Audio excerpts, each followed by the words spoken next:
Pada segmen pembesaran ikan lele kolam terpal dengan tinggi kolam 80-90 cm, di awal tebar bibit lele, apakah air kolam diisi penuh atau setengah lalu ditambah secara bertahap? Di video kali ini saya akan membahas tentang aturan penambahan ketinggian air kolam yang sesuai dengan aturan di segmen pembesaran ikan lele. Dikarenakan masih banyak pemula yang belum paham akan hal ini, buktinya sahabat yang bertanya ini belum paham. Masa bibit lele baru tebar tinggi airnya mengikuti ukuran kolam? Untuk itu, tonton video ini sampai selesai, jangan di-skip-skip agar kalian paham dan tidak gagal paham. Jika kalian tebar bibit lele ukuran 5-7 cm ke atas di awal budidaya, tinggi air kolam cukup 40 cm saja. Di umur 15 atau 20 hari saja, bibit lele kalian kasih makan sehari 3 kali, pasti mereka akan tumbuh besar, tapi tidak akan sama semuanya. Umpamanya kalian tebar bibit lele sebanyak 5.000 ekor, itu tidak akan tumbuh sama rata semuanya. Minimal ada 3 ukuran, yaitu ukuran kecil, ukuran sedang, dan ukuran besar. Di sini perlunya kalian melakukan pemanenan dan penyortiran. Nah, penambahan ketinggian air kolam itu satu paket dengan pemanenan, penyortiran, dan pergantian jenis pakan. Umpamanya kalian tebar bibit lele ukuran 5-7 cm sebanyak 5.000 ekor dan diberi pakan misalnya 781-1.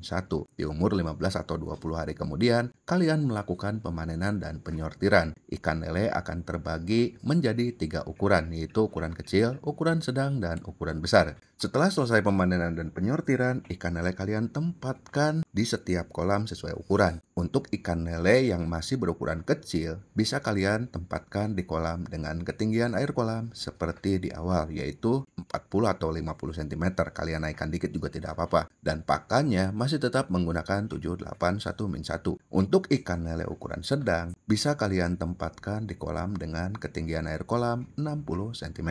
Dinaikkan sedikit ketinggian airnya dari ukuran awal, sebab ikan lele sudah tumbuh besar. Untuk pakannya diganti dengan 781-2.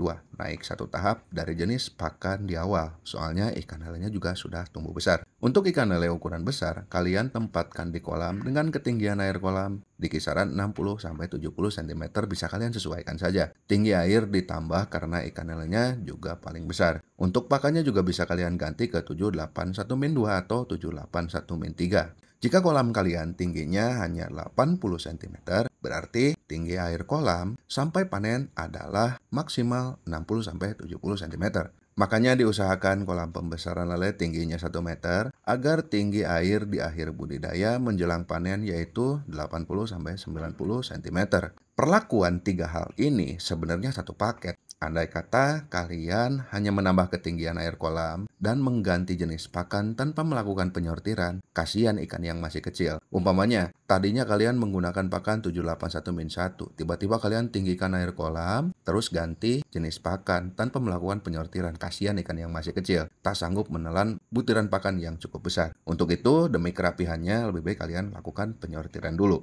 Perlakuan rapi ini biasanya diberlakukan untuk pembesaran lele skala cukup banyak. Penebarannya di atas 5.000 ekor. Untuk yang tebar bibit lele jumlahnya di bawah 5.000 ekor, silahkan kalian sesuaikan saja. Terkadang suka ada pembesaran lele yang tebar bibit lele di awal itu ukuran kecil. Misalnya tebar bibit lele ukuran 34 cm atau 45 cm. Kalian bisa beri ketinggian air di awal budidaya yaitu sekitar 30-35 cm saja. Terkadang suka ada juga pembesaran ikan lele yang tebar ikan lelenya ukuran sangkal. Misalnya sangkal beloan atau sangkal LBG. Kalian bisa beri ketinggian air di kisaran 60 cm saja. Hal yang paling penting di segmen pembesaran adalah tinggi kolam. Minimal tinggi kolam kalian 80 cm kalau bisa 1 meter. Terkadang para pemula suka salah pilih ukuran tinggi kolam terpal. Kenapa demikian? Karena semakin besar ikan lele, semakin membutuhkan ruang gerak yang cukup, serta antisipasi agar ikan lele tidak loncat keluar kolam. Semoga kalian paham dan terima kasih.